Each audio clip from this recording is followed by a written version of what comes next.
صدق الله العظيم وبلغنا رسوله النبي الكريم الأمين إن الله وملائكته يصلون على النبي يا أيها الذين آمنوا صلوا عليه وسلموا تسليما اللهم صل على محمد وعلى آل سيدنا محمد وأصحابه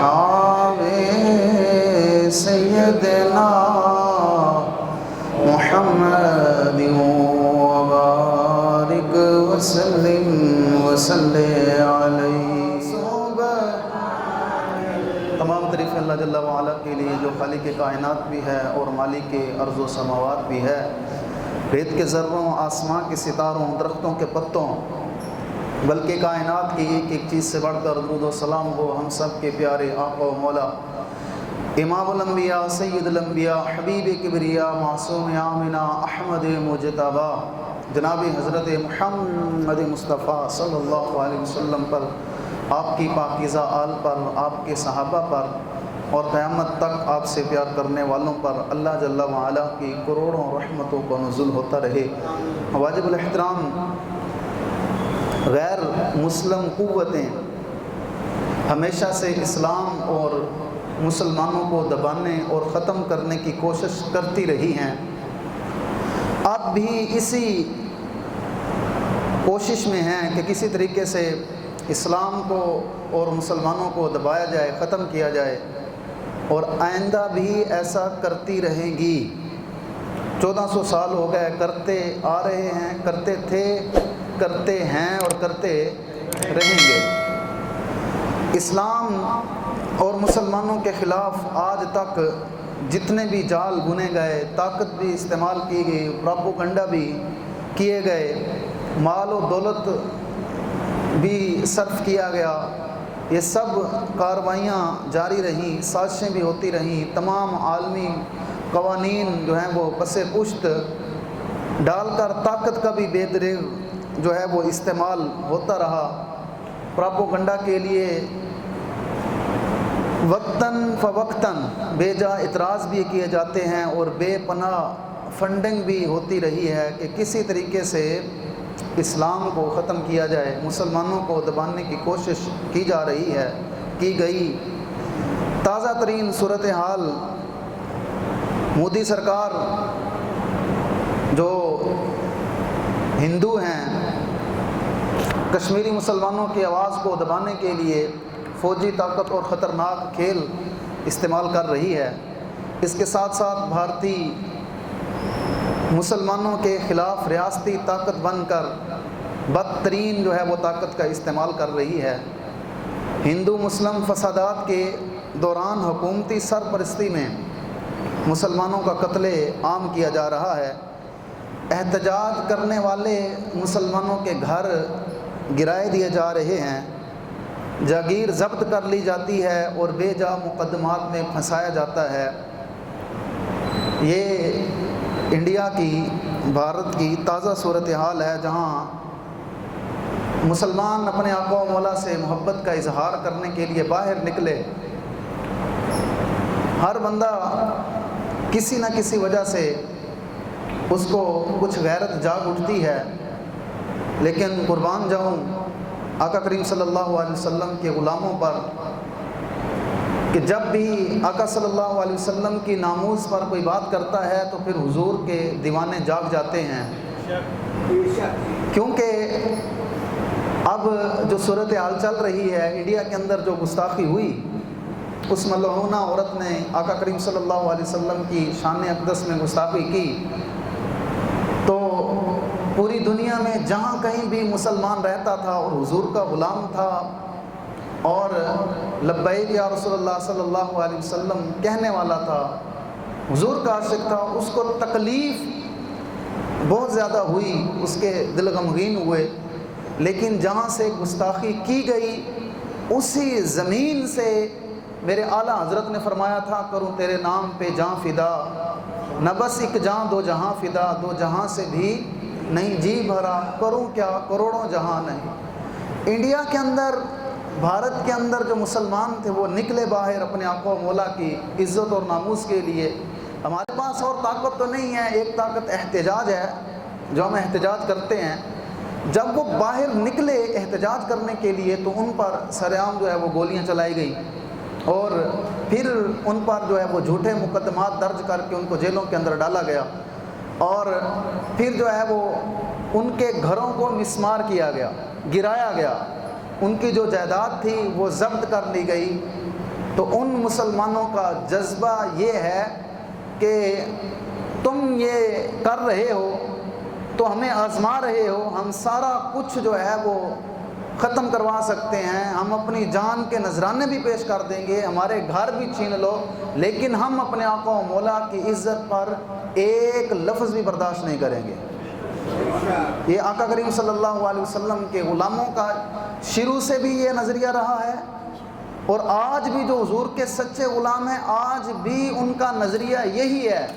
وہ کہتے ہیں سارا کچھ ہم سے لے لو، جی جب بات ہمارے آقا و مولا کی ہے تو پھر آقا کریم صلی اللہ علیہ وسلم کی عزت اور ناموس پر کوئی بھی کمپرومائز ہم کرنے کے لیے تیار نہیں ہیں، ہماری جان لے لو، مال لے لو، کیونکہ اللہ تعالیٰ نے قرآن پاک میں بھی ارشاد فرمایا، لا تجد قوما یؤمنون باللہ والیوم الآخر یوادون من حاد اللہ ورسولہ ولو كانوا آباءهم او ابناءهم او اخوانهم او عشیرتهم۔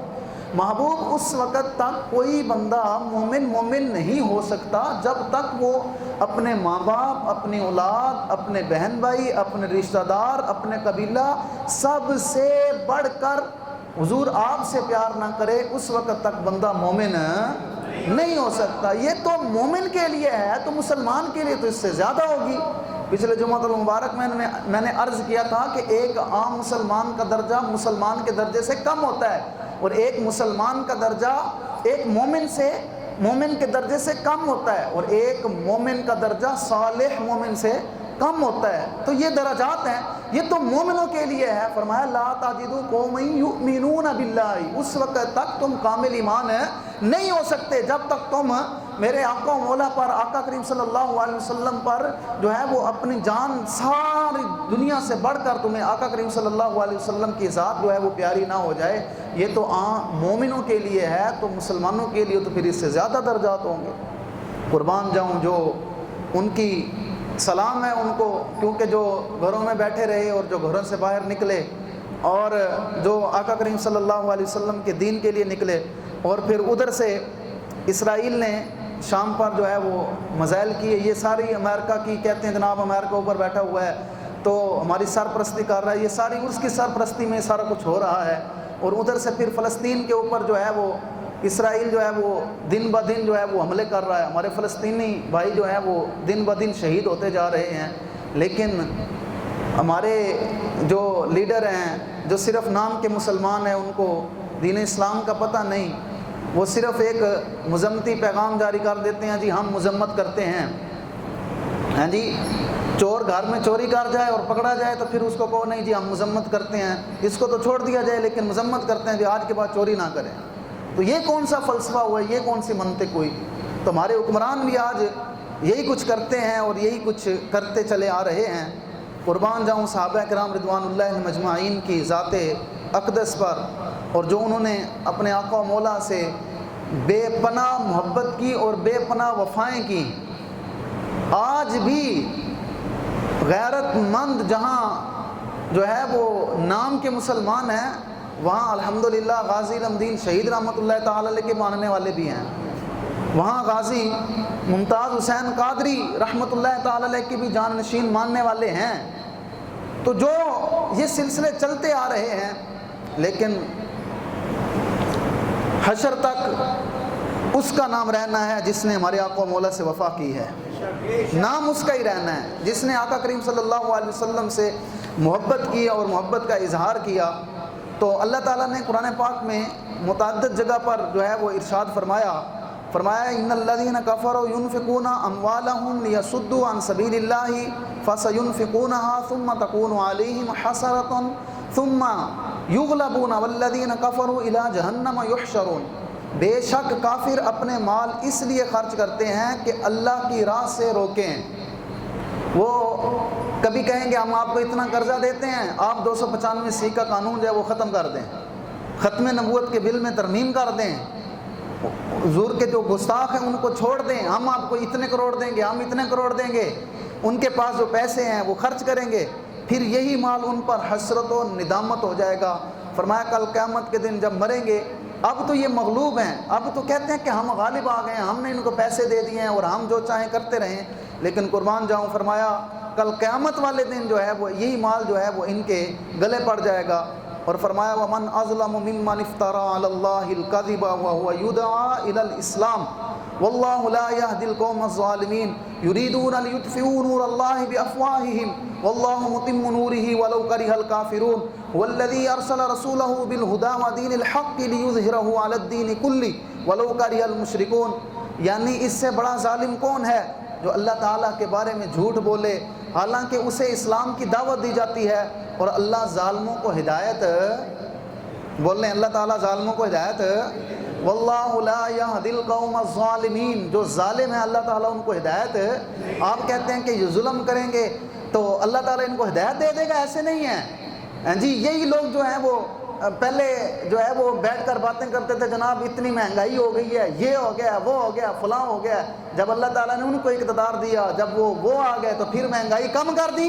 ایسے نہیں ہوتا. کیوں؟ اللہ تعالیٰ کا وعدہ ہے, اللہ تعالیٰ ظالموں کو ہدایت نہیں دیتا. ہدایت ان کے مقدر میں ہے ہی نہیں تو آئے کہاں سے؟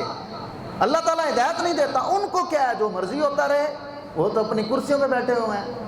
پتہ تو اس کو ہے نا. آج بھی اگر کوئی کہتا ہے کہ جناب اپنے لیڈر کی خاطر, اپنی قوم کی خاطر, اپنے بڑے جو لیڈر ہیں ان کی خاطر کہتا ہے جناب مہنگائی کوئی نہیں ہے, اور اگر گھی جو ہے وہ 600 روپے ہے تو وہ 1000 روپے بھی ہو جائے, پیٹرول جو ہے وہ 200-250 روپے ہے تو وہ 300 روپے بھی, 1000 روپے بھی ہو جائے تو ہمیں اس سے کوئی فرق نہیں پڑتا. او بھائی فرق تو اس کو پڑے جو حلال کھائے, فرق تو اس کو پڑے گا نا جو حلال کما کے کھائے, جو سارا دن مزدوری کرتا ہے, شام کو اس کو 600 روپے دیہڑی ملتی ہے. ہاں جی, فرق تو اس کو پڑے گا. جو حرام کی کمائی ہو, جس کے پاس حرام کھاتا ہو, اس کے لیے چاہے وہ لاکھ روپے بھی ہو جائے, اس کو کیا پرواہ ہے, اس نے تو لوگوں کی جیبوں سے نکالنا ہے. تو فرمایا واللہ لا یہدی القوم الظالمین, اللہ تعالیٰ ظالموں کو ہدایت کوئی نہیں دیتا ہے. آپ کیا سمجھتے ہیں ہدایت دیتا ہے؟ یریدون لیطفئوا نور اللہ بافواہہم واللہ متم نورہ ولو کرہ الکافرون. اب کافر کیا کہتے ہیں؟ کہتے ہیں چاہتے یہ ہیں کہ اللہ تعالیٰ کے نور کو بجھا دیا جائے, اللہ تعالیٰ کا جو نور ہے اس کو بجھا دیا جائے. کس سے؟ اپنی منہ کی پھونکوں سے. جی مسلمانوں کو پیسے ان کو دو, ان کے لیڈروں کو خریدتے جاؤ, ان کو دیتے جاؤ اور جو مرضی ان سے کرواتے جاؤ. لیکن فرمایا واللہ متم نورہ ولو کرہ الکافرون, فرمایا کہ اللہ اپنے نور کو پورا کرے گا. اگر یہ بڑے جو ہیں وہ ظلم ہی ہوتا ہے, ظلم ہوتا ہے تو پھر وہ ظلم جو ہے وہ ختم بھی ہو جاتا ہے. ہاں جی, باقیوں کے نام رہے ہیں جو ان کے نام رہنے ہیں, کسی کا نام سدا اللہ تعالیٰ کا رہنا ہے. ہاں جی, نام بادشاہی بھی اسی کی ہے, نام بھی اسی کا, سارا کچھ اسی نے رہنا ہے, باقی سب نے فنا ہو جانا ہے. کیا فرمایا والذی ارسل رسولہ بالہدی, اللہ تعالیٰ نے اپنے پیارے رسولوں کو بھیجا ہدایت کے لیے, سچا دین کر بھیجا, اور فرمایا لیظہرہ علی الدین کلی, یہ جو دین ہے نا, یہ دین محمدی, دین اسلام, یہ سارے دینوں پر غالب ہے, یہ سارے دینوں پر غالب ہے, یہ کبھی بھی ختم ہونے والا. تم چاہے منہ کی پھونکے مارو یا جو مرضی پھونکے مارو, تم ڈالر دے کے وہ کرو یا وہ کرو, یہ بڑے ہوں گے, بک جاتے ہوں گے, لیکن تخت سکندری پر تھوکتے بھی نہیں ہیں وہ, تخت سکندری پر تھوکتے بھی نہیں ہیں وہ. بستر لگا ہوا ہے جن کا سرکار کی گلی میں, جنہوں نے اپنے آقا و مولا سے محبت کیا, ان کو کیا ضرورت ہے کسی چیز کی. ہاں جی, ان کو پتہ ہے کہ جب ہم قبر میں جائیں گے, قبر میں پہنچیں تو سرکار کے قدموں میں گروں, گر فرشتے اٹھائیں تو ان سے یہ کہوں اب تو پائے ناز سے, ہاں جی کیوں اٹھاتے ہو مجھے فرشتوں, اب تو پائے ناز سے کیوں اٹھاتے ہو, مر کے پہنچا ہوں یہاں اس دل ربا کے واسطے.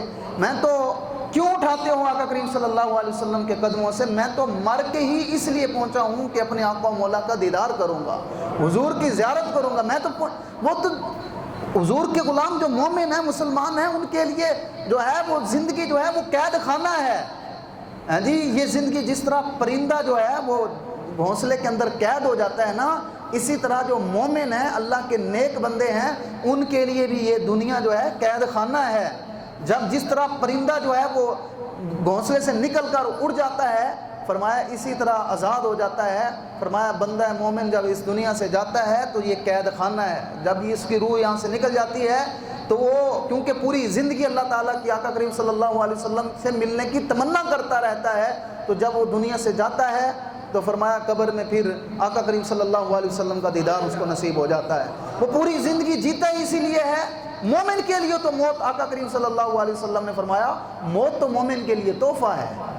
ہاں جی، بات دوسری طرف نکل جائے گی۔ میں نے بات کرنی ہے آقا کریم صلی اللہ علیہ وسلم کے غلاموں کی، کہ انہوں نے آقا کریم صلی اللہ علیہ وسلم کی عزت اور ناموس پر پہرا کیسے دیا۔ حضرت محمد بن مسلمہ رضی اللہ تعالی عنہ، یہ ایک حضور کے غلام ہیں۔ ہاں جی، کعب بن اشرف جو مدینہ شریف میں رہتا تھا اور ایک یہ یہودی تھا، جب مسلمان بدر کے اندر گئے نا جنگ لڑنے کے لیے، 313 تھے، 305 جنگ لڑنے کے لیے گئے، تو جب آقا کریم صلی اللہ علیہ وسلم کو فتح نصیب ہوئی تو آقا کریم صلی اللہ علیہ وسلم نے حضرت عبداللہ بن رواحہ رضی اللہ تعالیٰ عنہ سے فرمایا جاؤ تم جا کے مدینہ والوں کو خوشخبری دے دو، اللہ تعالیٰ نے ہمیں فتح نصیب فرما دی ہے۔ جی، اچھا کام جب بھی ہو تو اس کی نسبت کس کی طرف کرنی چاہیے؟ اللہ تعالیٰ کی طرف۔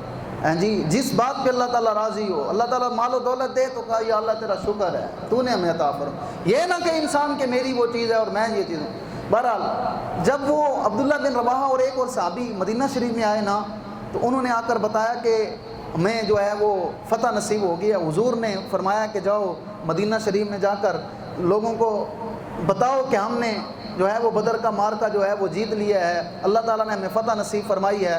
اور مشرکوں کے جو بڑے بڑے کافر تھے اور بڑے بڑے سردار تھے، ابو جہل، عتبہ، شیبہ اور امیہ بن خلف، فرمایا کہ یہ سارے جو ہے وہ مار دیے ہیں۔ جب یہ خوشخبری سنائی دی نا تو یہ کعب بن اشرف، یہ اس وقت بڑا امیر تھا اور اس کے پاس مال و دولت بھی بہت زیادہ تھا، یہودی تھا، اس کو جب یہ خبر سنی کہ مسلمان تو فتح کر دی ہے انہوں نے، ہم تو تالیاں بجاتے تھے، یہ کیا کر سکیں، یہ تو فتح کر کے آ گئے، تو اس کو جو ہے وہ درد ہونا شروع ہو گیا۔ ہمارے استاد گرامی فرمایا کرتے تھے پیڑاں اور تے پھکیاں اور، ہیں جی، ان کو درد کسی اور چیز کا ہوتا ہے۔ یہ دراصل یہ لوگ اسلام کو گالی دینا چاہتے ہیں کہ کسی طریقے اسلام جو ہے وہ اسلام کو گالی دے، لیکن اسلام کو تو گالی دے نہیں سکتے، ان کو پتہ ہے ہیں جی جڑا اسلام کو گالی دے گا تو کوئی حضور دا دیوانہ اٹھ کر وڈ کے رکھ دے گا، یہ پھر اسلام کو گالی تو دے نہیں سکتے، پھر جتنا غصہ اسلام پہ نکالنا ہوتا ہے وہ سارا غصہ جو ہے وہ مولویوں پر نکال دیتے ہیں۔ مولویوں نے یہ کر دیا، مولویوں نے، حالانکہ یہ گالی اسلام کو دینا چاہتے ہیں، اسلام کو برا بھلا کہنا، لیکن اس کو تو کہہ نہیں سکتے، وہ پھر سارا ملبہ جو اٹھا کے مولویوں پر ڈال دیتے، جناب مولویوں نے نکال دیتا، جی مولویوں نے نکال دیتا، مولویوں نے نکال دیتا ہیں جی۔ اور فرمایا کیوں؟ اس لیے آقا کریم صلی اللہ علیہ وسلم نے فرمایا کہ جس نے بھی کسی عالم دین کی توہین کی، جس نے کسی امام کی یا عالم دین کی توہین کی، فرمایا جب مرے گا تو اس کو کلمہ نصیب نہیں ہوگا۔ آج تو لوگوں نے مذاق بنا لیا ہوا ہے، جس کے دل میں آتا ہے جو بات کر دیتا ہے۔ فرمایا جب یہ دنیا سے جائے گا تو اللہ تعالیٰ ایک عالم دین کی توہین کرتے اس کا جو ہے وہ اس سے جو ہے وہ کلمہ ہی ضبط کر لے گا، فرمایا مرتے ہوئے اس کا کلمہ بھی نصیب نہیں ہوگا۔ ہاں جی، یہ سارا اصل میں یہ اسلام کو گالی دینا چاہتے ہیں۔ لو جی اسلام نے ہمیں پردے، عورتیں جو ہیں وہ نکلتی ہیں کہ یہ کون سا ہے کہ پردے ہم حجاب لے کے باہر نکلیں، اور لوگ جب رمضان شریف آتا ہے جب ان سے زکوٰۃ دی جاتی ہے تو وہ حساب لگاتے ہیں تو کہتے ہیں اتنی زکوٰۃ ہمیں دینی پڑ جائے، یہ کہ اسلام تو ٹیکس لیتا ہے۔ یہ اصل میں اسلام کو کچھ برا بھلا کہنا چاہتے ہیں، لیکن اسلام کو تو کچھ کہہ نہیں سکتے ہیں۔ ہے کسی کی جرت اسلام کو کچھ کہے؟ ہیں جی، رہے گا یوں ہی ان کا، یہ تو قیامت تک رہنا ہے۔ ہیں جی، ان کو تکلیف اس بات سے نہیں ہے، تکلیف صرف نظام مصطفیٰ صلی اللہ علیہ وسلم سے ہے۔ آج کیوں نہیں ہم چاہتے نظام مصطفیٰ آ جائے، حضور کا نظام آ جائے؟ کسی کی جرت ہے ایک چور چوری کرے اور اس کا اسی وقت ہاتھ کاٹ دیا جائے؟ ہے کسی کی جرت کی دوسری مرتبہ کوئی چوری کرے؟ اصل میں چاہتے نہیں ہیں اسلام کا نظام آئے، کیوں؟ ہمارے جناب رویے اس طرح کے ہو گئے، ہم اتنے بڑے ہو گئے، ہم اگر کسی کو جو ہے وہ جناب اپنا بڑا بھی منتخب کرتے ہیں تو اس لیے کرتے ہیں کہ جناب چلو یہ ساڑھے کام آ جائے گا، فلاں منڈے نے فلاں دی جناب فلاں نے اس کا مرڈر کیا تھا، چلو یہ ہمارے ساتھ اس کے تعلقات ہیں تو یہ تھانے میں جا کے ہمارے چھڑوا دے گا۔ رشوت تو ہم شروع سے ہی غلط ہم کر رہے ہیں۔ اگر دین اسلام ہوتا تو شیر شاہ سوری، بولے نا سبحان اللہ، یہ بھی ہندوستان کے بادشاہ گزرے ہیں، شیر شاہ سوری رحمۃ اللہ تعالیٰ علیہ۔ جی آپ کا بیٹا آپ کا بیٹا جو ہے وہ اس کی شادی ہوئی تو اس وقت جو ہے وہ ہاتھی سب سے جو آج لینڈ کروزر ہے اسی طرح وہ اس وقت جو ہے وہ سواری تھی تو شاہی پروٹوکول کے ساتھ جو ہے وہ بیٹھا ہوا تھا اوپر سواری کے اوپر جو ہے وہ ہاتھی کے اوپر بیٹھا ہوا تھا اور پان وغیرہ کچھ کھا رہا تھا، وہاں سے گزر رہا تھا تو ایک گھر تھا تو اس نے جو ہے وہ تھوک پھینکا تو وہ ایک جو ہے وہ یہودی تھا اور کافر تھا، اس کے گھر میں اس کی جو ہے وہ عورت جو ہے وہ نہا رہی تھی اس کے اندر، اس وقت جو ہے وہ غسل خانوں کی چھت نہیں تھی تو وہ جو اس کا منہ کا تھوک تھا وہ اس عورت کے جا کے اوپر گرا۔ جب اس کے گرا تو اس نے کہا، وہ ایک غیرت مند خاتون تھی، وہ چاہے کافرہ بھی ہوں تو اللہ تعالیٰ غیرت تو غیرت ہے، اللہ تعالیٰ دے دیتا ہے ان کو۔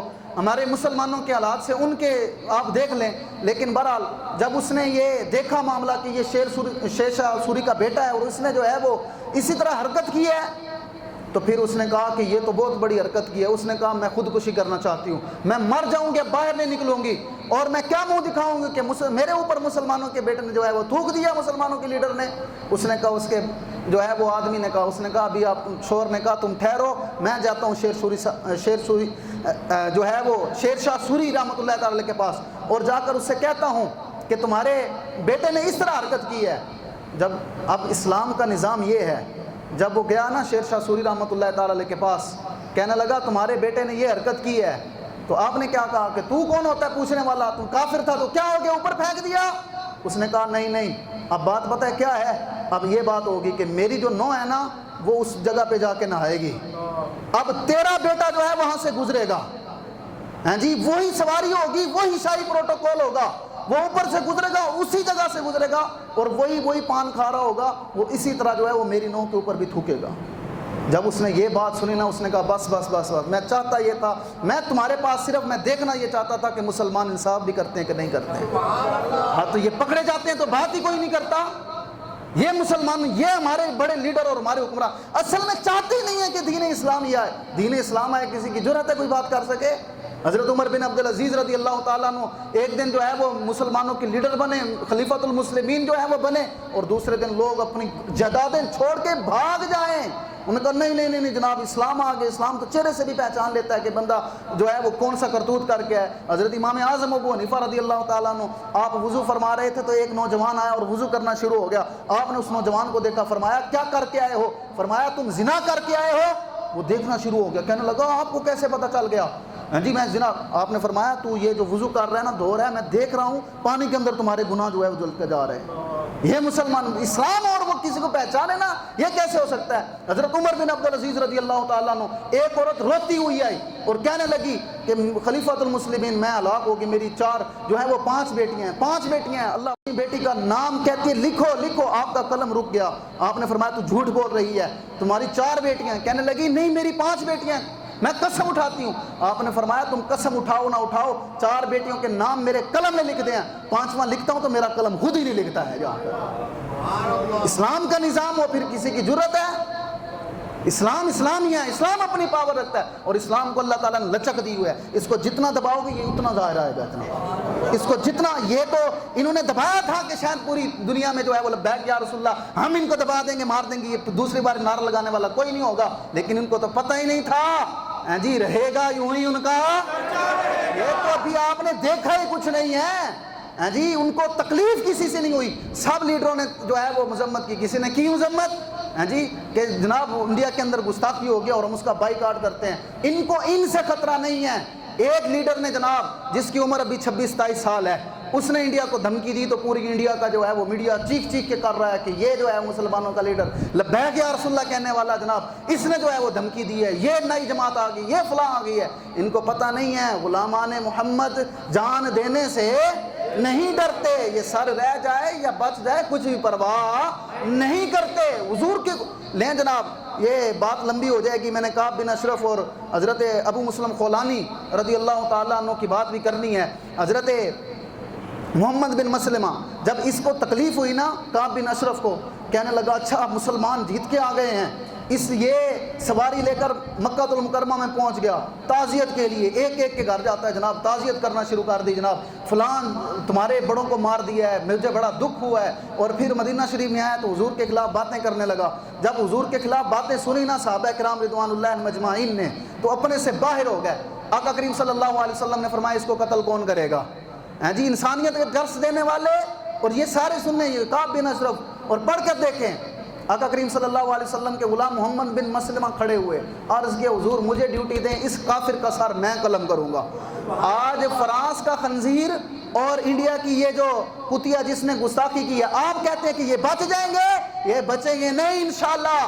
اللہ تعالیٰ کوئی غازی ضرور بھیجے گا انشاءاللہ، ان کے سارے قلم ضرور قلم ہوں گے۔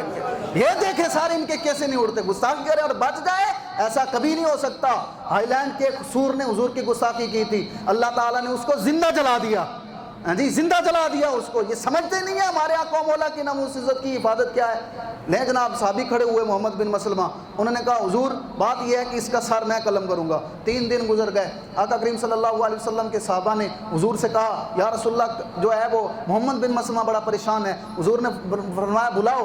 محمد بن مسلمہ حضور کی بارگاہ میں آئے، آقا کریم صلی اللہ علیہ وسلم نے فرمایا مسلمہ کیا بات ہے؟ عرض کیا یا رسول اللہ صلی اللہ علیہ وسلم وہ بہت بڑا یہودی ہے اور اس کا بہت بڑا جو ہے وہ تجارتی ہے، فلاں ہے اور شہزادہ ہے اور یہ ہے اور وہ ہے، یا رسول اللہ میں نے جو ہے ذمہ داری قبول کی ہے۔ حضور میں صرف آپ سے یہ پوچھنا چاہتا ہوں، کیا میں اسلام کے خلاف تھوڑی سی بات کر سکتا ہوں؟ اسلام کے خلاف تھوڑی سی بات کر سکتا ہوں؟ آقا کریم صلی اللہ علیہ وسلم نے فرمایا اب کس کو جواب دینا ہے؟ جا کے گستاخ کو مارنا، گستاخ کو ہے، اور حضور سے اجازت لے رہے ہیں اسلام کے خلاف بات کرنے کی۔ آقا کریم صلی اللہ علیہ وسلم نے فرمایا ویسے تو ہم قیامت تک کسی کو بھی یہ اجازت نہیں دیتے، لیکن آج تو میرے گستاخ کو قتل کرنے جا رہا ہے، فرمایا تمہیں اجازت ہے۔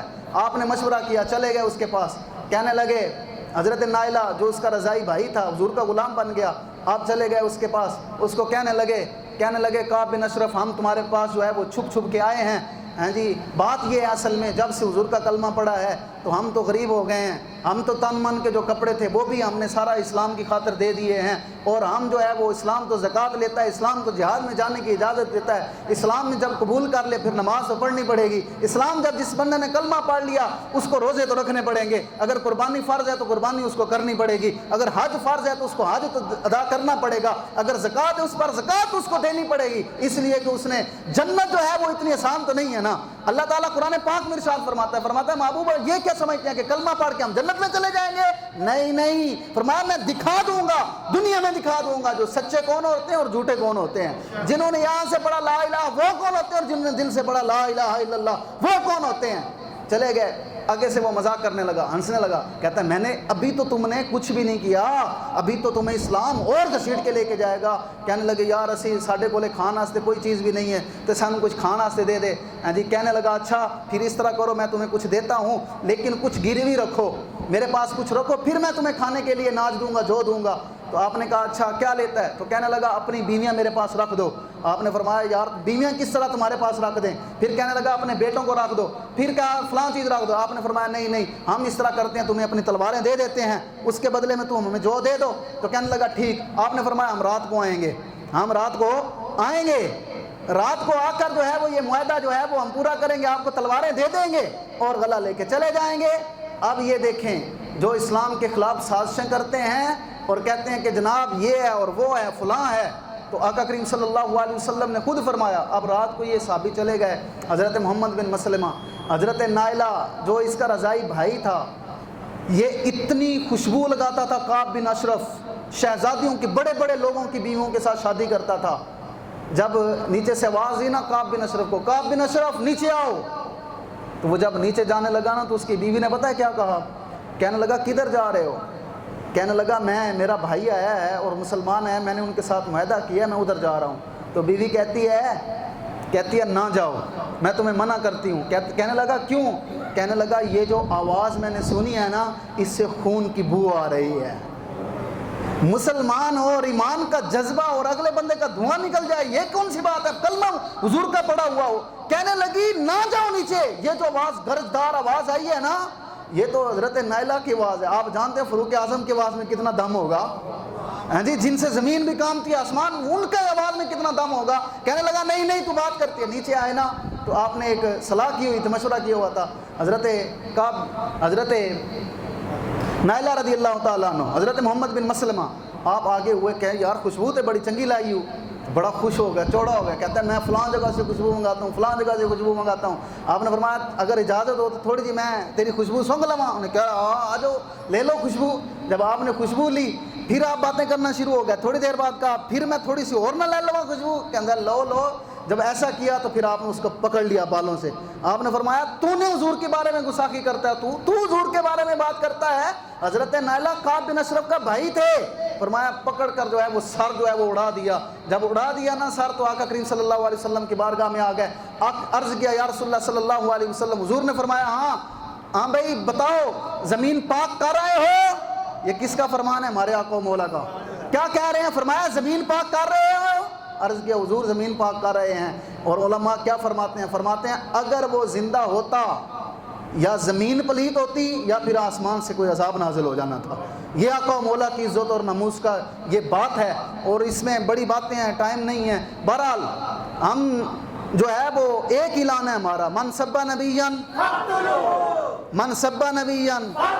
اور یہ انشاءاللہ پوری دنیا میں پوری زندگی قیامت تک یہ نعرہ رہنا ہے کہ گستاخ رسول کی ایک سزا.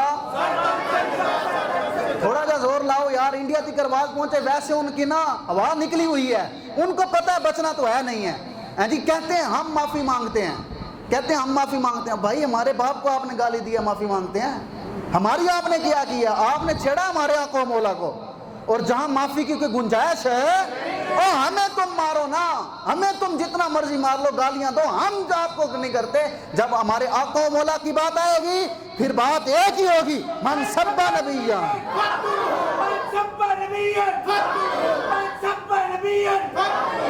آواز نہیں آ رہی، آواز کیوں نہیں آ رہی؟ شک ہے حضور کی فرمان پر؟ من سب نبیًا نہیں آئی آواز ابھی. من سب نبیًا.